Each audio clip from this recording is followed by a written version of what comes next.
Boa madrugada, sétimos anos. Hoje eu vou falar um pouco sobre o Renascimento, né? O Renascimento que aconteceu primeiro na Itália, as cidades italianas, sobretudo Gênova, Veneza, Florença. Esse vídeo vai ser dividido em três partes. No primeiro falar sobre comércio, depois falar sobre ciência e depois sobre arte. Comércio. Como eu tinha dito, o Renascimento começa na Itália e tem várias cidades, mas três cidades vão se destacar, que são Gênova, Veneza e Florença. Essas cidades vão se destacar porque elas vão ser cidades independentes, né, repúblicas, que vão ser administradas por burgueses, por comerciantes, e elas vão se dedicar ao comércio entre Oriente e Ocidente. Ou seja, os italianos dessas cidades vão pegar navios e vão até o Oriente, certo? Para pegar mercadorias exóticas, sobretudo especiarias vindas das Índias, né? Da China, da Índia, daquela região mais do Extremo Oriente.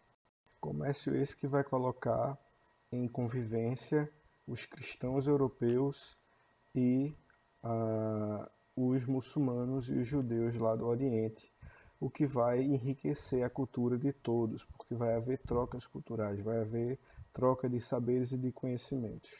Basicamente está surgindo no Renascimento o que a gente chama de mercantilismo, que é uma forma de organizar a economia baseada no comércio.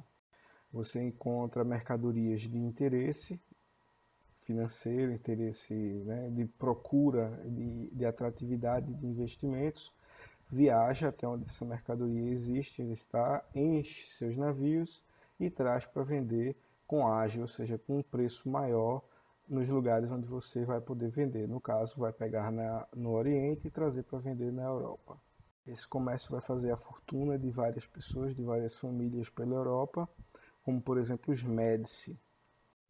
E para operacionalizar esse comércio, vários implementos, várias invenções, vários desenvolvimentos econômicos vão ser realizados. Como, por exemplo, a gente vai começar a assistir uma monetarização da economia, ou seja, as moedas vão começar a fazer parte realmente do dia a dia das pessoas. Você vai começar a ter um sistema financeiro em que você vai ter acordos, né, estabelecidos, você vai ter valores atribuídos a moedas, cédulas. No caso, não seriam as cédulas como a gente tem hoje, mas, por exemplo, notas promissórias. Um papel em que determinada pessoa assina que aquele papel vale determinada quantia de dinheiro, uma determinada quantia de algum tipo de tesouro. E você vai viajar com um papel no lugar de viajar com o tesouro, né, para você não ser assaltado. É nesse período que vai surgir, por exemplo, companhias de comércio, em que você pode, por exemplo, investir, ser sócio, e também os bancos, bancos que estão ligados diretamente às feiras e ao comércio, né? E que tem esse nome porque o pessoal que guardava o dinheiro, né? Que você podia pegar dinheiro emprestado, ficava literalmente sentado num banquinho na frente de uma casa fortificada onde ele guardava os pertences, guardava os tesouros, guardava as riquezas de algumas pessoas enquanto elas estavam transitando de um lado para o outro, fazendo comércio para não correr o risco de serem assaltados. Esses banqueiros, esses bancos também faziam, por exemplo, a troca de moedas. Você tinha uma moeda em um determinado local e ia comercializar em outro local, você tinha que trocar a moeda, e então esse pessoal fazia essa troca também, cobrando uma pequena quantidade pelo serviço de fornecer moedas daquela cidade ou daquela região. A ciência vai ter seus avanços também no Renascimento. Por exemplo, é no Renascimento que a gente vai ter, né, a consolidação da ideia de que a Terra não é plana, a Terra ela é redonda, apesar das pessoas estarem enlouquecendo com isso de novo. Você vai ter, por exemplo, o desenvolvimento de instrumentos de observação da natureza, como por exemplo a luneta. Você vai ter o desenvolvimento de instrumentos náuticos para você poder se guiar, né, em navios. Você vai conseguir fazer viagens cada vez mais longas.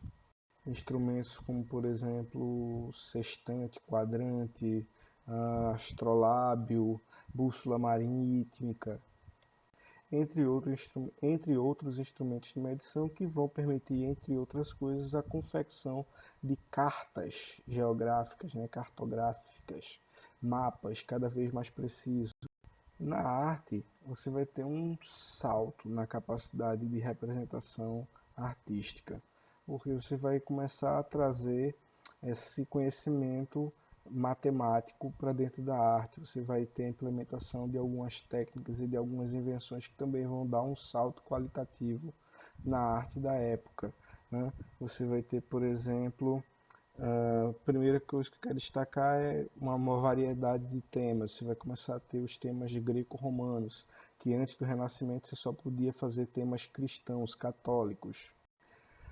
Você vai ter a invenção da tinta a óleo. A tinta a óleo ela tem capacidades interessantes para o artista, porque ela permite fazer uma diferença de cores muito maior, criando degradês de cores, né? Criando nuances de cores diferentes. Você pode criar, inclusive, também contrastes maiores com a tinta a óleo, coisa que não era possível com as tintas à base de água, porque elas se misturavam, ah, alterando, não permitindo que o efeito da cor fosse o desejado pelo artista. Com relação à matemática na arte, você vai ter, por exemplo, os estudos de geometria que vão ser desenvolvidos, vão ser trazidos para a Europa a partir desses conhecimentos, dessas viagens também para o Oriente. Então, você vai começar a ter na pintura, por exemplo, pontos de fuga, perspectiva, uma proporção feita através do cálculo matemático que vão trazer para os olhos de quem olha para essas telas a impressão de estar olhando para uma cena real e não apenas algo pintado. Essas técnicas e a tinta a óleo vão permitir, por exemplo, aos pintores criarem a impressão de que você está vendo uma pintura tridimensional. Você vai conseguir colocar volume naquela pintura. É isso. Por fim, eu quero registrar que tem uma atividade. Essa atividade vocês vão enviar ela para mim, certo? Na própria atividade tem lá um formuláriozinho, um gabarito de como é que você vai me responder essa atividade.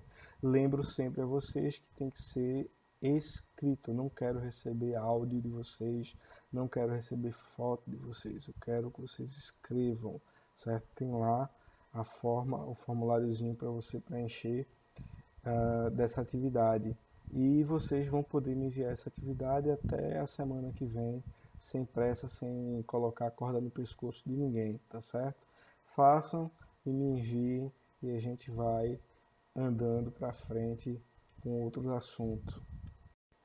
Semana que vem a gente vai ver a reforma protestante, por exemplo.